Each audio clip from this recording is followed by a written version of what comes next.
se inscreva no canal, curta e compartilhe. Temos vídeos novos todos os dias, 2 vezes por dia. A assombração da fazenda, Itaúna. A noite caía pesada sobre a antiga fazenda em Itaúna, cujos muros e telhados carregavam o peso de décadas de histórias sombrias. Os moradores das redondezas evitavam passar perto daquele lugar, temendo os rumores de assombrações que circulavam há gerações. Para muitos, aquilo era apenas superstição, para outros, uma certeza inabalável. Joana, uma jovem recém-chegada à cidade, decidiu investigar por conta própria. Seu espírito curioso não resistia aos mistérios, e ela enxergava na fazenda um desafio irresistível. Mesmo com os avisos dos vizinhos, ela se preparou para uma visita noturna, munida de uma lanterna e uma câmera. Quando atravessou o portão enferrujado, o ar pareceu mais denso, quase palpável. O som de grilos e corujas, comuns na região, foi substituído por um silêncio inquietante. Joana hesitou, mas sua determinação falou mais alto. A luz da lanterna iluminou o caminho cheio de pedras e ervas daninhas, revelando o abandono do lugar. Ao chegar ao casarão principal, sentiu um calafrio que percorreu sua espinha. A porta estava entreaberta, rangendo suavemente ao vento. Um cheiro de mofo e madeira velha invadiu suas narinas enquanto ela entrava no recinto. O ambiente parecia congelado no tempo, com móveis empoeirados e quadros tortos nas paredes. De repente, um som ecoou pelo corredor escuro. Era um barulho abafado, como passos arrastados. Joana congelou, tentando racionalizar o que acabará de ouvir. Deve ser um animal, pensou, tentando conter o medo crescente. Mesmo assim, algo em seu íntimo lhe dizia que não estava sozinha. Com a câmera em mãos, Joana registrou cada canto da casa. Suas fotos capturavam sombras estranhas, formas indistintas que pareciam observar sua presença. Um arrepio percorreu seu corpo quando viu que um dos quadros havia se deslocado, como se alguém o tivesse mexido. Sem perceber, Joana foi atraída para o andar superior, onde uma porta trancada chamava sua atenção. Era diferente das outras, mais resistente, com marcas profundas de arranhões. Algo ali parecia querer se esconder ou, pior, ser mantido preso. Ao tentar abrir a porta, um som gutural e grave ecoou pelo corredor.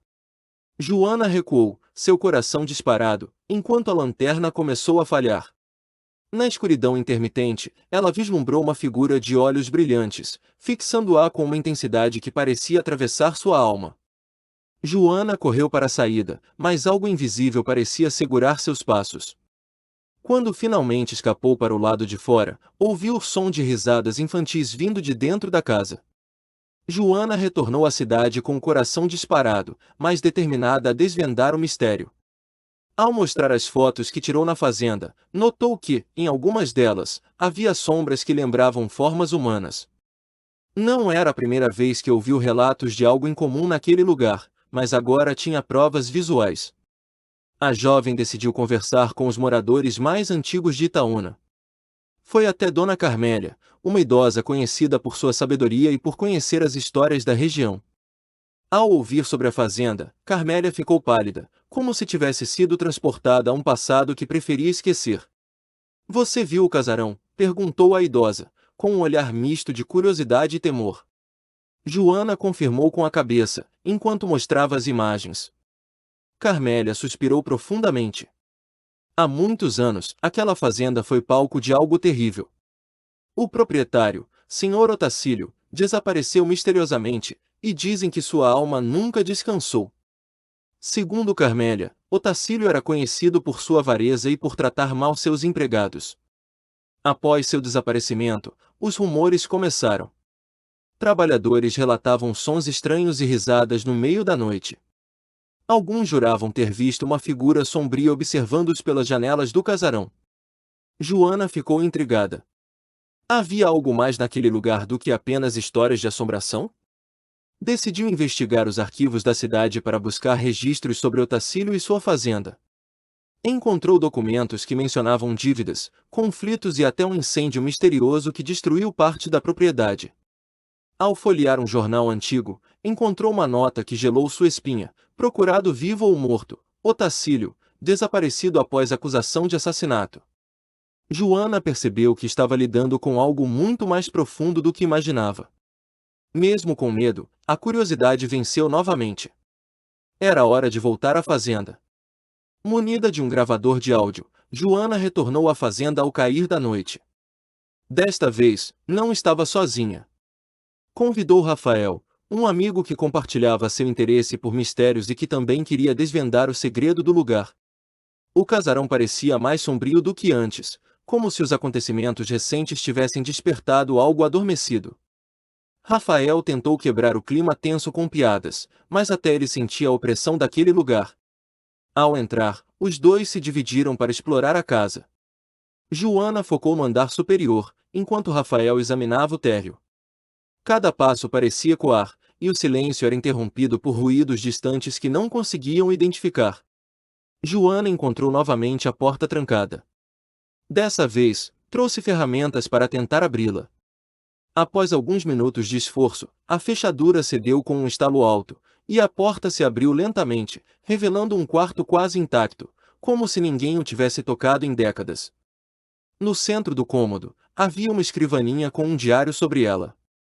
Joana abriu o caderno com cuidado, descobrindo anotações do próprio Otacílio.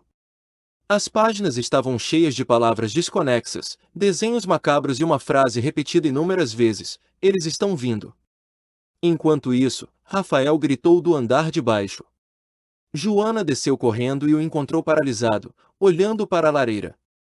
Dentro dela, havia um braseiro aceso, algo impossível em uma casa abandonada. Os dois se entreolharam, sem saber o que fazer. O calor emanado pelo fogo era real, mas não havia como alguém tê-lo acendido. Antes que pudessem reagir, uma risada grave ecoou pela sala. A figura sombria que Joana havia visto antes emergiu do canto mais escuro, com os olhos brilhando como brasas. "Vocês não deveriam estar aqui", disse uma voz rouca e cavernosa. Joana tentou responder, mas sua voz parecia ter desaparecido.